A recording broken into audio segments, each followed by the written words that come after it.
निर्जला एकादशी का व्रत ज्येष्ठ मास के शुक्ल पक्ष की एकादशी तिथि को किया जाता है। हिंदू धर्म में एकादशी व्रत का मात्र धार्मिक महत्व ही नहीं है, ये व्रत मानसिक एवं शारीरिक स्वास्थ्य के नजरिए से भी बहुत महत्वपूर्ण है।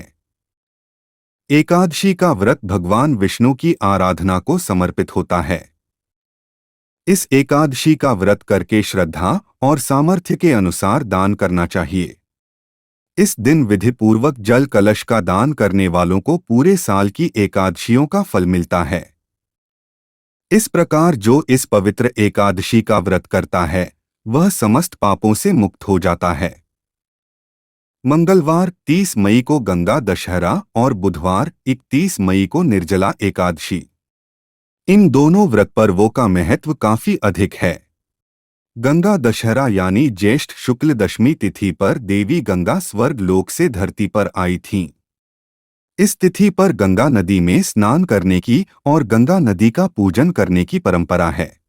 इसके बाद अगले दिन निर्जला एकादशी का व्रत किया जाएगा। साल भर की सभी एकादशियों में निर्जला एकादशी का महत्व सबसे अधिक है। इस व्रत में पूरे दिन अन्न और पानी दोनों का ही त्याग किया जाता है। भक्त दिन भर भगवान विष्णु का ध्यान करता है। ज्येष्ठ मास के शुक्ल पक्ष में गर्मी पूरे प्रभाव में होती है। ऐसे में दिन भर भूखे प्यासे रहना आसान नहीं है। निर्जला एकादशी व्रत करना एक तपस्या की तरह ही है। जो भक्त ये व्रत करते हैं उन्हें साल भर की सभी एकादशियों के व्रत के बराबर पुण्य मिलता है। द्वापर युग में भीम ने भी किया था निर्जला एकादशी व्रत।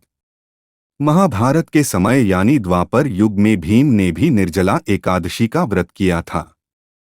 इस वजह से इसे भीमसेनी एकादशी भी कहते हैं। इस संबंध में एक कथा प्रचलित है।